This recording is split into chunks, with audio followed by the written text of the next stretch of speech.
Hello everyone. Today we will talk about lower and upper bound, but we will give some questions to sum up what I did in my last two videos. So let's start with this question.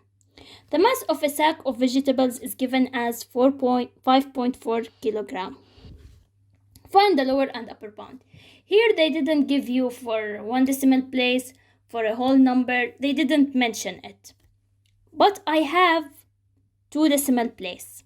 I told you before, if I have a number with decimal place, to find the number plus or minus, what to do, you will put zeros everywhere and at the end 5.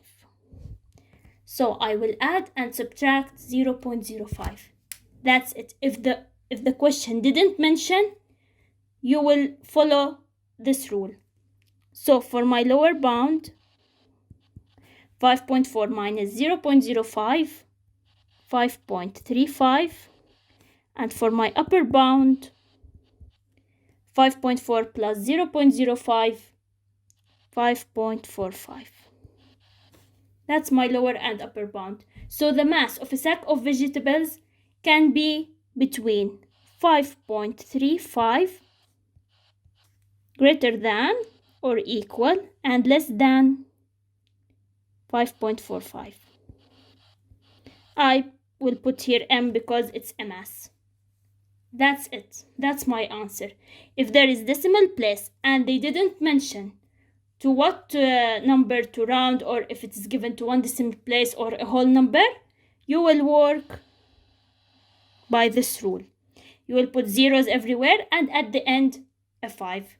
We'll take another question. Okay, here's my second question. At a school sports day, the winning team for the 100-meter race was given as 11.8 seconds.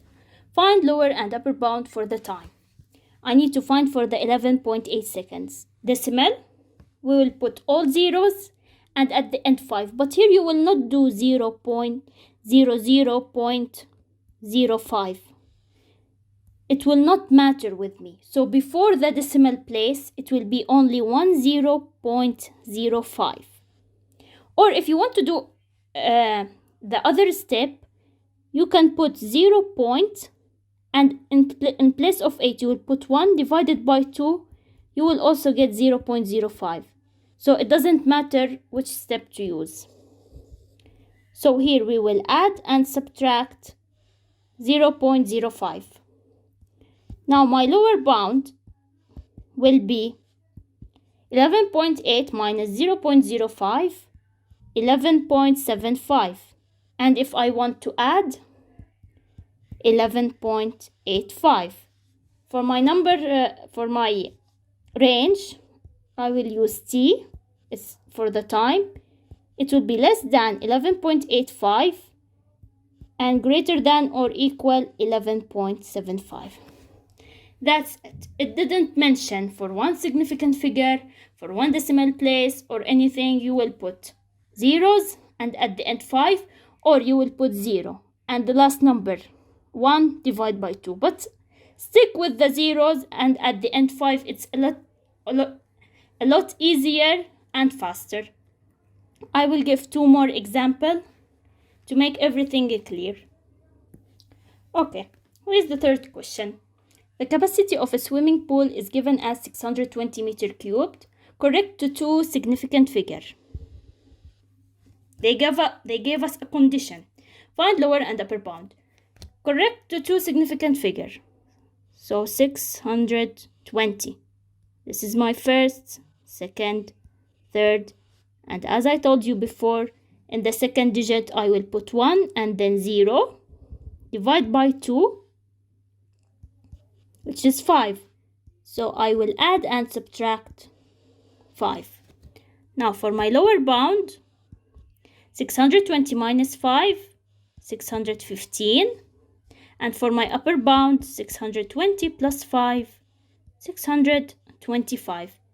For my range in X, 625, 615 greater than or equal 615.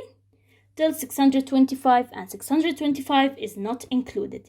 See, here they gave us two significant figures, because they can't give us 620 and that's it, because I can make it to the whole number. If I want to do for a whole number, it will be 0.1 plus minus 0.5. It will not be it will not be 5. If they said to the whole number, it will be plus or minus 0.5. So they need to specify if they gave us a number like this. For example, 1 decimal place, 3 significant figure, and so on. So we will have the last example and we will finish for today. Okay, for my last question. A farmer measures the dimensions of his triangular field to the nearest 10 meter. When you see to the nearest 10 meter, do 10 divided by 2 equal 5. So I will add and subtract 5. That's it. Just when you read to the nearest 10, to the nearest whatever, do this step so that you can know what is the number you need to add and subtract to find your lower and upper bound. So the length is recorded as 630 and the width as 400. Calculate the lower and upper bound. Simple as that. For the 630, the lower bound,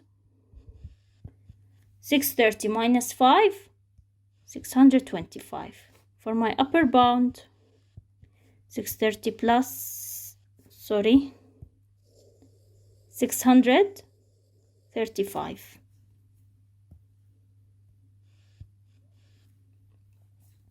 Now for my 400, my lower bound it's the same, plus and minus 5, because they said to the nearest 10, the measures of the dimensions. So the length and the width are to the nearest 10 meter. So for the 400, it will be 395, and the upper bound 405. You can put them in the range. It will be less than 635 the length and greater than or equal to 625. And for the width, it will be less than 405 and greater than or equal to 395. And that's my final answer. So this is the end of my video. We did how to find the lower and upper bound for numbers alone. Only numbers and length, width, height, whatever the question was. But in my next video, I will tell you how to find the lower and upper bound if you need to calculate the area of something or to multiply numbers. It will be a different thing, because when you multiply or add, you can't find the lower for the both number and add them to get the lower bound or subtract them. There is a different method and I will explain this in my next video. So for now, this is all of it. I hope you understood the lower and upper bound lesson. If you have any question, feel free to ask. I will answer as soon as possible. And stay safe. Good luck.